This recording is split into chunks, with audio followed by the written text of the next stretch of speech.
शुक्रिया आपने टाइम दिया, और मैं जानता हूं कि आप बहुत बिजी हैं, इस वजह से मैं सीधे सवालों पर आऊंगा। और सबसे पहले आपसे यही पूछना चाहूंगा सर कि अभी जो 4 दिन हुए हैं वॉर के, उसको आप कैसे देख पा रहे हैं, और आपको किसका पलड़ा भारी लग रहा है? क्योंकि हमें तो जो खबरें हैं वो एक प्रोपेगेंडा की तरह से भी मिलती हैं, लेकिन आपके पास आने का यही रीजन होता है कि आप हमें बता सके कि अभी चल क्या रहा है। 4 दिन हो गए वॉर के, और किसका पलड़ा भारी लग रहा है आपको? हाँ, देखिए, 4 दिन हुए ये वॉर हुई है, और डोनाल्ड ट्रंप साहब ने पहले ही ठान लिया था कि मैं तो वॉर करके छोड़ूंगा। जी इसका देखिए थोड़ा सा बैकड्रॉप समझना आवश्यक है। जी बैकड्रॉप ये है कि जनवरी के महीने में सीआईए, मोसाद, MI6 इन्होंने मिलकर ईरान की इकोनॉमी पे भारी सेंध लगाई। ठीक जी है, उनका जो कॉस्ट, उनकी जो करेंसी को डिस्ट्रॉय करने की कोशिश करी। $1 इक्वल टू 1.5 लाख रियाल तक ले आए। और उससे जो इकोनॉमिक डिस्ट्रेस हुआ ईरान के लोगों में, नेचुरली गुस्सा आता है तो वो सरकार के खिलाफ ही निकलेगा। जी तो उन्होंने ये शुरू किया, लेकिन उन्होंने पूरा कलर्ड रेवोल्यूशन का प्लान बना लिया था। कोई 40 से 50 हजार स्टारलिंक टर्मिनल्स भेजे गए थे ईरान के अंदर, और ईरान को हेल्प किया रूस ने और चीन ने। इन्होंने स्टारलिंक टर्मिनल्स को जैम कर दिया, जी स्टारलिंक टर्मिनल्स को जैम कर मारा, और उसके चलते ज्यादातर ये जो कलर्ड रेवोल्यूशन फेल हो गई। काफी सारे पकड़े गए जो एजेंट्स थे। जी और तब उस वक्त नेतन्याहू साहब ने डोनाल्ड ट्रंप को फोन किया, ठहर जाओ ठहर जाओ, ईरान का कुछ नहीं बिगड़ा है, और वो पलटवार में इजराइल के ऊपर मिसाइल फायर करेगा। 500 मिसाइल तक मैं सहन कर सकता हूं, उससे ज्यादा मेरे को प्रॉब्लम हो जाएगी, मेरे को और सपोर्ट चाहिए आपका।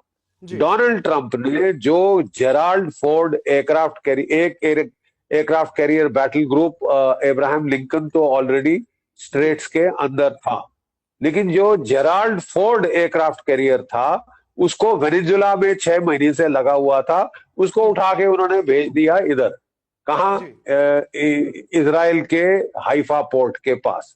ठीक है, ताकि उसका जो पेट्रियट मिसाइल, उसके जो थर्ड मिसाइल वगैरह, एंटी एयरक्राफ्ट, उनसे बचाव हो सके इजराइल का। जी जैसे ही वो पहुंचा, वो बातचीत का नाटक स्वांग उन्होंने खत्म किया और हमले शुरू कर दिए। हम्म कहा जा रहा है पहला हमला इजराइल ने किया, और अमेरिका अब बोल रहा है कि हम तो मजबूर थे आने के लिए, वगैरह वगैरह, जी क्योंकि लगता है उनको कि अब हम फंस रहे हैं। जी ठीक है साहब, डोनाल्ड ट्रंप साहब का ख्वाब था कि मैं साहब, जैसे मैंने वेनेजुला को पीट दिया, मादुरो और उसकी वाइफ बेचारी को पकड़ के किडनैप करके ले गए हम वापस यूनाइटेड स्टेट्स, और खत्म हो गया वेनेजुला। जी देखिए साहब, वेनेजुला लड़ाका मुल्क नहीं है। वो हम्म मशहूर है मिस वर्ल्ड और मिस यूनिवर्स पैदा करने के लिए। ठीक है ना साहब, वो जी लड़ाके नहीं है बिल्कुल। और वो लेकिन तो फोल्ड अप हो गए उनके। नहीं नहीं, एक मिनट, लेट मी जी जस्ट फिनिश। बिल्कुल तो ईरान बिल्कुल जो है उल्टे बांस बरेली को पड़ गए।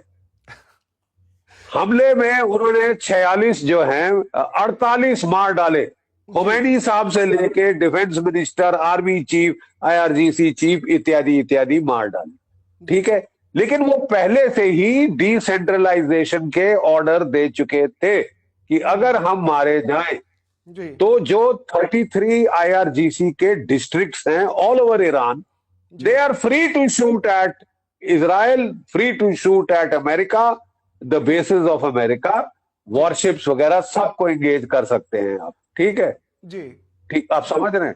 और जी जी इसके चलते 1 घंटा नहीं लगा हमले के बाद, इतना घातक हमला जिसके साथ डोनाल्ड ट्रंप साहब की बांछें खिल गई थी कि अब तो ये साष्टांग दंडवत करेंगे, मेरे तलवे चाटेंगे, लेट जाएंगे, ये वो लड़ाई सब खत्म, हाथ खड़े कर देंगे, सरेंडर कर देंगे। और जी सरेंडर सरेंडर कख नहीं हुआ।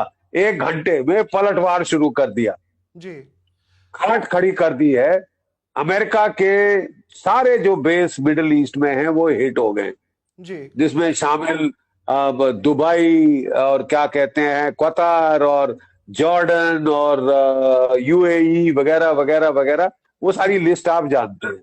जी उसके बाद उन्होंने इजराइल के ऊपर हमले शुरू किए, ठीक है।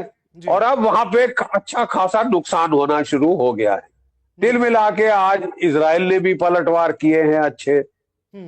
अमेरिका के 3 तो अभी तक F-15 जहाज मार गिराए गए हैं।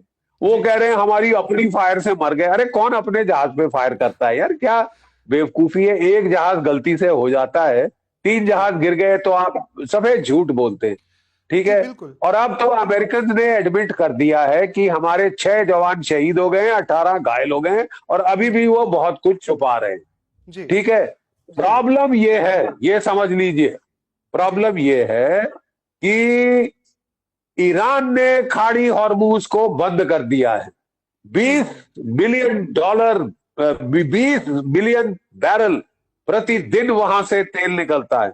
भारत का 60% नेचुरल गैस और 50% तेल वहां से आता है। जी 3 टैंकर धू धू करके जल रहे हैं, एक में भारतीय क्रू है और दूसरे में मारा गया है भारतीय, ठीक है। जी। नुकसान हमको हो रहा है।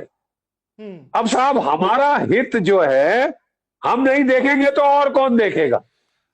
हमारा काम नहीं है, हम डोनाल्ड ट्रंप के फैन क्लब नहीं है कि वाह वाह ट्रंप साहब क्या मारा क्या मारा, क्या शातिर दिमाग पाया है आपने। जी तो मतलब हमको देखना है कि हमारा राष्ट्र हित किधर है। जी। हे भगवान, आपको तो ये लड़ाई बंद करानी चाहिए। लेकिन लेकिन यहाँ पप्पू पे साहब, एक फैन क्लब है कि नहीं जी हम तो अमेरिका के गुण गाएंगे, मैं उसी पे तो आने गाओ वाला हूं गुण। पप्पू साहब। आप अभी बता रहे थे लेकिन मैं इसमें थोड़ा सा ऐड कर देता हूं। पीएम मोदी ने कल काफी सारे फोन कॉल्स किए, उन्होंने बहुत सारे कंट्रीज को फोन किया। ईरान पे उन्होंने चुप्पी रखी है, खमेनेई के मरने पे उन्होंने कुछ नहीं बोला। इसको लेकर के बहुत सारी प्रतिक्रियाएं हैं और लोग भी, भारतीय लोग भी समझना चाहते हैं कि भारत ने एक साइड अब चुन लिया है क्या, या पीएम मोदी ने एक साइड चुन लिया है। देखो साहब, हमको चुननी चाहिए भारत की साइड। जी भारत के हित में इस वक्त क्या है कि ये लड़ाई जल्द से जल्द बंद हो। जी तेल की कीमतें $100 प्रति बैरल के आसपास पहुंच रही है, जी ठीक है। तो ये लड़ाई जल्द से जल्द बंद होनी चाहिए, नहीं तो हमारी इकोनॉमी को नुकसान होगा। दुबई में, अबू धाबी में अभी होके आया था मैं पिछले साल, वहां पे कितने सारे भारतीय बिजनेसेस हैं, ये हैं वो हैं, ये सब है वहां पे। उनको नुकसान हो रहा है। 9 मिलियन भारतीय, प्रवासी भारतीय वहां पे हैं, रिमिटेंसेस भेजते हैं, उनका नुकसान हो रहा है। अब आप फैन क्लब ज्वाइन कर लो कि साहब हमको तो डोनाल्ड ट्रंप साहब बहुत पसंद है, वो बड़ा अच्छा कर रहे हैं भारत के प्रति। 50% बड़ी टैरिफ लगाया। बांग्लादेश में कलर्ड रेवोल्यूशन, नेपाल में कलर्ड रेवोल्यूशन, श्रीलंका में कलर्ड रेवोल्यूशन, $1 अरब हमारे खा लिए। और 100 इंजन देने थे GE 404 लड़ाके के लिए हमारे तेजस, जी 2 दिए थे अभी तक। जी यानी पीठ में छुरी घोपे तो इससे बढ़िया छुरी कौन घोप सकता है। और बकवास सुन लो पूरा, defining partnership of the 21st century. अरे साहब, जिस तरह आपने विश्वासघात किया है, ये जख्म हील होने में कई साल लग जाएंगे। लेकिन भारत में कुछ ऐसे लोग हैं जो कह रहे हैं कि लेट जाओ अमेरिका के सामने, साष्टांग दंडवत कर दो, वो नया कॉलोनियल मास्टर है। 200 साल तो आप अंग्रेजों के गुलाम रहे, अब आप अमेरिका के गुलाम बन जाओ। साहब आपकी बेहतरी इसमें है, तुम्हारी ऐसी की तैसी